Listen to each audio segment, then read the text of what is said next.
So thank you very much, all of you, for being here, putting yourselves out and being willing to serve. Very much appreciated.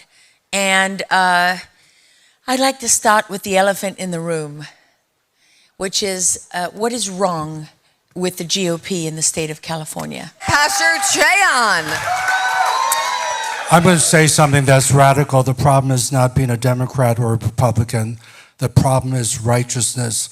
Righteousness exalts a nation, Proverbs 14:34. And what we have is unrighteous people in office. So we need a revival beginning with leaders. And I'm talking about even in the church first, because judgment begins in the house of God. First Peter 4, verse 17. So what I want to do is I want to say revival. I want to say the leadership of the church leaders to bring about reform, even to impact the Republican Party.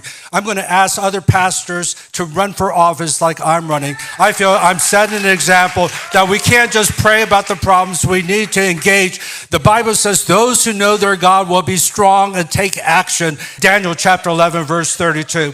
So what I want to do is I want to see a revival beginning with leaders in the church.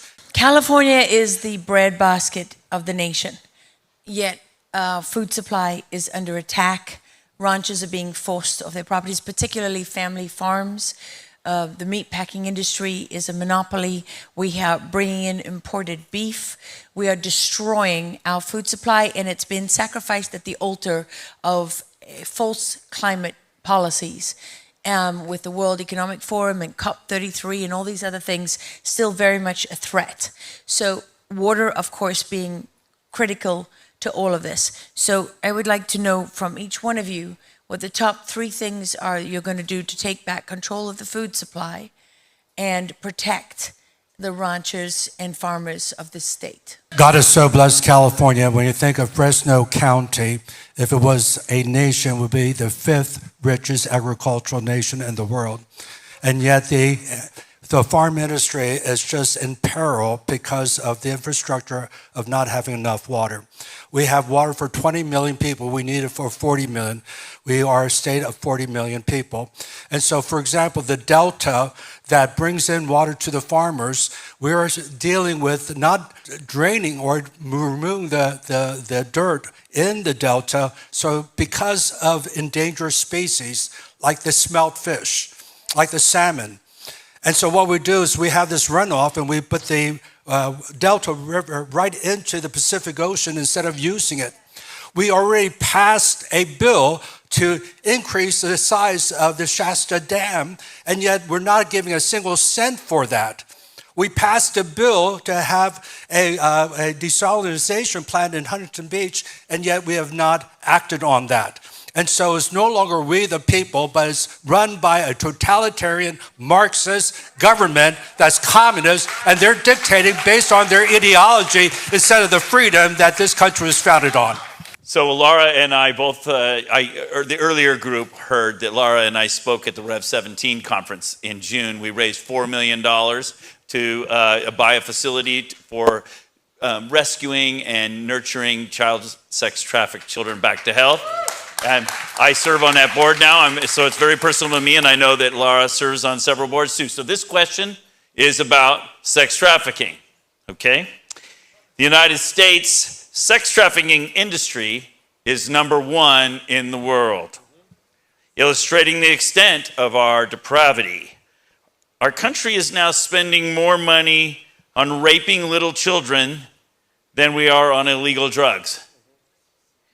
Our government schools are grooming our children for consumption, and our government is setting up laws to take away parental rights to enhance this market.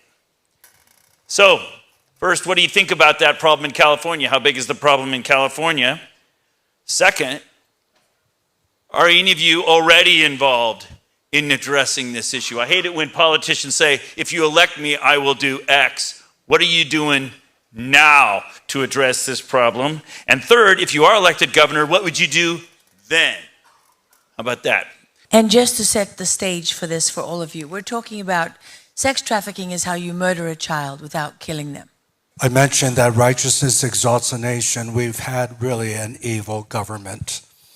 We have had bills passed like SB 14-5 in 2000, where during the COVID, Senator Scott Weiner passed a bill that really legalized that a sex offender will not be registered, and legalized that it's up to the judge to decide whether an adult having a sex with someone that's under 18, if that's a felony. And they're not going to take those cases because the courts are flooded. So what it's done is legalize being a pederast here. And we're not talking about an 18 having sex with 16. We're talking about a 45-year-old man who wants to have sex with your teenage son. And so we're talking about bills like, for example, we passed in 2003, this is so egregious, it's SB 357, same person, Scott Weiner, Senate Bill 357, where the police cannot go up to a teenager hooking on Sunset Strip and ask for ID. It's racist.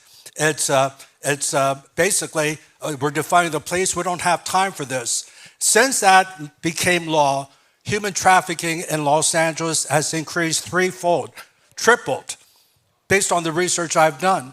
So we have a culture that is really attacking our children. Going with Proposition 1 that codified abortion into our state constitution, which became law right after Roe v. Wade had been overturned. And I really feel that we need to change the culture, and that's why I'm advocating spiritual revival. We need revival and reformation in the government, throughout culture, so that we can make this change and start protecting families and children. It's really about the family. It's an assault on the family. In 2000, I sued Governor Newsom for locking down the church, my basic First Amendment rights. And then they tried to silence me by fining me $4.5 million and put me in jail.